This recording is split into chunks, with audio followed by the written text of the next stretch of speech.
Je fais beaucoup de choses seule.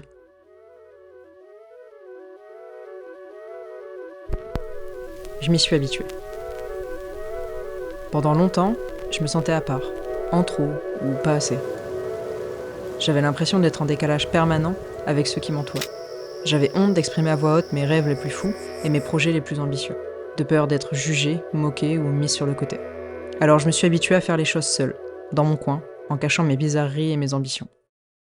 Sauf qu'en novembre dernier, j'ai pris mon courage à deux mains. J'ai décidé d'organiser un séjour entre créateurs.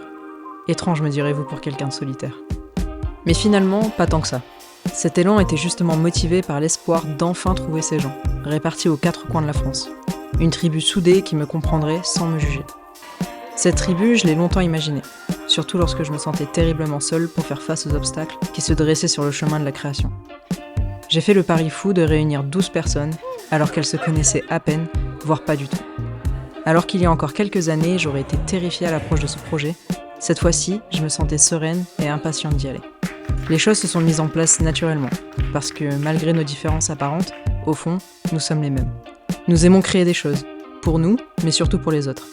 On a envie de voir les choses en grand et de marquer les esprits en faisant bouger les lignes. On refuse de limiter nos ambitions, malgré les critiques et les peurs de nos proches. On ose se montrer vulnérable et authentique. On n'hésite pas à parler de nos rêves les plus fous, de nos failles les plus douloureuses, de nos échecs les plus destructeurs et de nos victoires les plus glorifiantes. C'est tout ce qu'il nous fallait pour créer un lien fort. Rien d'autre. Au début du séjour, lors d'une discussion introspective au coin du feu, j'ai tiré une carte où la question « Est-ce que tu crois au destin ?» était notée. Ce n'était pas la première fois que je réfléchissais à cette notion.